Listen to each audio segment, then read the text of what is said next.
Ni moja ya kifo ambacho kimeweza kuzua taharuki kwa Watanzania wengi na hata nje ya mipaka ya Tanzania, kwa wale wote ambao walikuwa wanamfahamu na kumkubali sana MC Pilipili, moja ya kipenzi cha watu, mshereheshaji maarufu ambaye ameweza kufariki dunia. Sasa wengi wakawa wanajiuliza, huku wengine wakiwa hawaamini kwamba kweli ameweza kufariki dunia. Ukiangalia kupitia ukurasa wake wa Instagram, amefariki muda mchache ambapo ilikuwa inaonyesha ni takriban masaa 11 yamepita tangu alivyoweza kuachia posti yake ya mwisho, na baada ya hapo ndio ilikuwa posti ya kuweza kuagana na dunia, akaweza kuaga dunia. Sasa nini ambacho kinasemekana kwamba kilikuwa kinamsumbua zaidi MC Pilipili kabla ya umauti wake?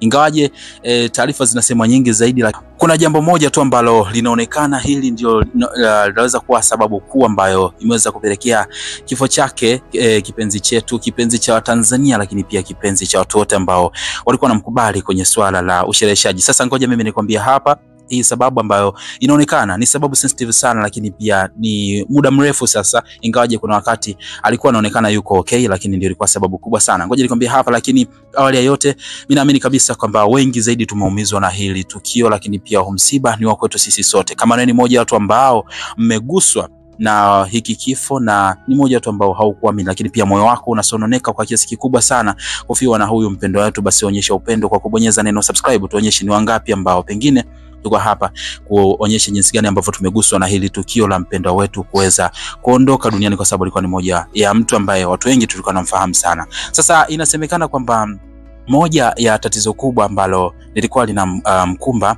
huyu ndugu yetu mpendwa ambaye ameshaagana na sisi ni ugonjwa wa moyo, ambao inasemekana sasa ulikuwa ni ugonjwa ambao ameugua kwa muda mrefu sasa. Lakini pia mshtuko mkubwa ni ule ambao waliupataga mwaka 2021 ndio ambao ulipelekea athari zikawa kubwa zaidi, lakini pia ni kama vile mambo yakazidi kuwa mabaya zaidi. Lakini hata hivyo alikuwa anazidi kupata nafuu na alikuwa anaishi kawaida, kiasi kwamba watu walikuwa wameshasahau kwamba anaumwa. Lakini baadaye na miaka 4 baadaye tunakuja kushuhudia kifo chake ambacho ni 2025 tarehe 16 mwezi wa 11, mwishoni kabisa mwa mwaka 2025. So ameenda RIP, na tunaamini kabisa kwamba maombi yetu kwake huenda akampunguzia adhabu ya kaburi huko endako.